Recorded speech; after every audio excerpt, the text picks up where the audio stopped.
Hey, good morning, everybody. Welcome in and welcome. We are going to really kind of start our bouncing around, as I say. We're going to be bouncing around from topic to topic. A lot of things to cover in the 20th century. We're going to kick things off, as you know from last week, getting into World War One. So, what I want to do this week is just kind of talk about the start of the war and then talk about how things shake out and what ends up being the results. And then next week, we'll get into the Russian Revolution. So again, we're going to be bouncing from a lot of different topics.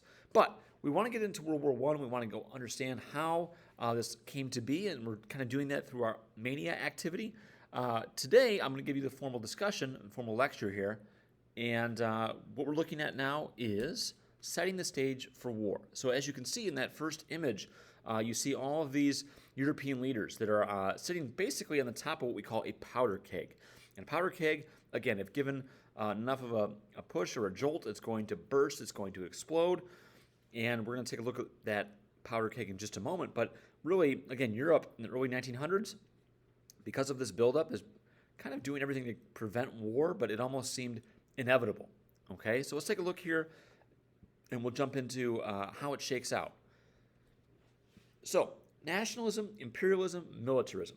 Again, after the Napoleonic Wars, ending in 1815, remember, Napoleon's reign ends, Europe was pretty much calm, really, for nearly 100 years after the signing of the Congress of Vienna. But four factors are going to contribute to a push toward war. Okay, nationalism, imperialism, militarism, and alliances. So, again, militarism is really the aggressive buildup of war materials and is often glorified through propaganda, recruiting young men to fight, promises of victory. All these kind of things are starting to really kind of go into full swing. All right, now European nations began to mobilize themselves, pushing for self-defense or offensive strategies. So they are building up. They understand that, hey, if we're going to be competitive, we're going to have to adjust to what other nations are doing. So you see that with imperialism. Remember, again, they're going into places like Africa, Asia, Latin America, getting all these resources to basically fuel their war machines. Okay, and with that nationalism, again, people being very passionate about where they're from and who they are, you mix these elements together and you really do have a recipe for disaster. Okay, now the alliances are what we're going to take a look at a little more in depth here. Okay, the first alliance can be called the Triple Alliance. All right, this is essentially what we're going to see with Germany. So, fearing retaliation from France after the Franco-Prussian War in 1871, Germany is looking for new allies. In 1881, Otto von Bismarck agreed to terms with Austria-Hungary and Russia for a defensive alliance. If one was attacked, the other two would remain neutral. This alliance was tested and dissolved due to rivalries between the three nations, so it didn't last. Okay? Now, we also have what we call the Triple Entente. All right, to cope with the emergence of Wilhelm II of Germany, France sought an alliance of their own. In 1894, France agreed to work with Russia and Great Britain in 1907. So, yes, you have France starting to team up with the age-old rival, the British, and they see more positives working together than the negatives of being pulled apart. So the British and Russians also knew that the Italians would be willing to join and support their cause if war were to emerge. The Italians have been part of the Triple Alliance in place of Russia. So, what do we have? Well, we have what we call our pre-war alliances. So, again, prior to the war, we see Germany, Austria-Hungary, Italy, all right? And then we also see, in the Triple Entente, we see Russia, France, and Great Britain.